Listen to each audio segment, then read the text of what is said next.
This is the College Investor Audio Show. Thank you for being here today. Our topic is just kind of helping you out. How to fill out the FAFSA for divorced parents. Very, very important topic today that very few places cover, and we're going to cover it. If you want to find out more, dive deeper into anything we talk about on any podcast we've ever done, several years worth, you can check us out at thecollegeinvestor.com. On social media, just search for The College Investor, you'll find us. All right, let's dive in here. The free application for federal student aid, FAFSA, not FASFA. I've heard a lot of people say that. It's FAFSA. It's the form that needs to be filled out for you to receive financial aid from the government for college. But filling out the FAFSA for divorced parents isn't always straightforward, right? The FAFSA is set to launch on October 1st. This year marks the second year that parents and students are going to experience the simplified FAFSA. So the simplified FAFSA, if you haven't heard of it, just kind of cuts down on the number of questions asked, allows you to directly transfer information from your tax returns, and it uses a new student aid index instead of the complex expected family contribution, which nobody ever knew what that meant. Divorced parents may see some big changes when they complete the next FAFSA. So today, we explain what divorced parents need to know when it comes to completing this thing. Let's talk about the parent who provides the most financial support.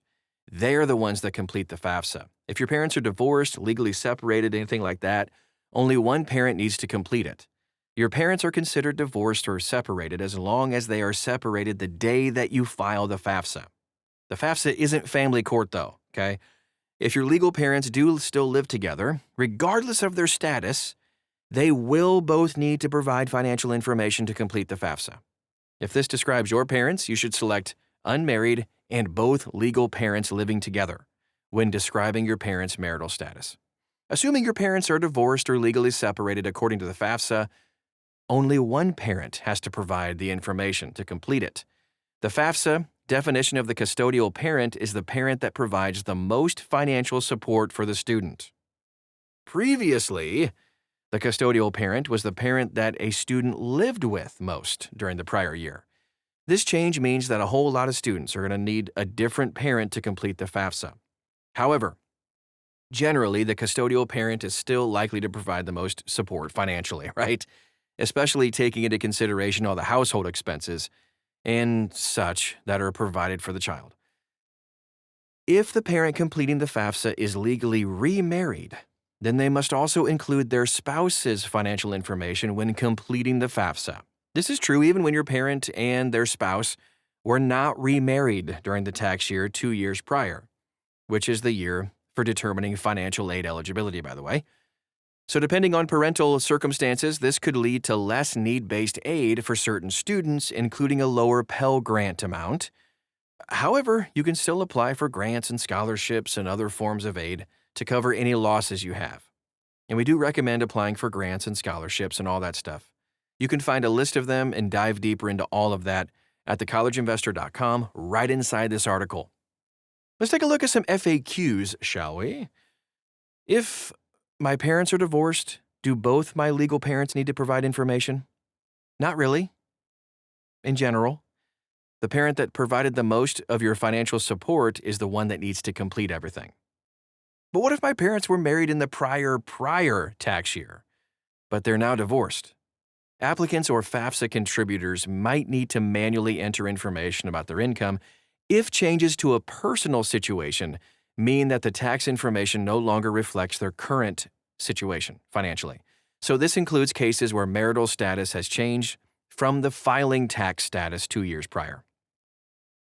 Also, what if the parent completing the FAFSA is remarried? Well, we did touch on this. Both your parent and their spouse, which would be your step-parent, has to provide information. Now, do divorced or separated parents need special documentation to fill out the FAFSA? Really, the only special thing you need is the date of the legal separation. Aside from that, all FAFSA applicants need to provide the same basic information.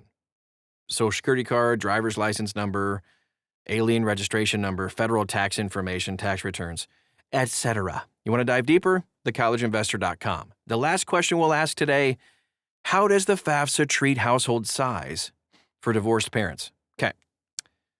The default household size will be based on the number of dependents on the filing parent's tax return.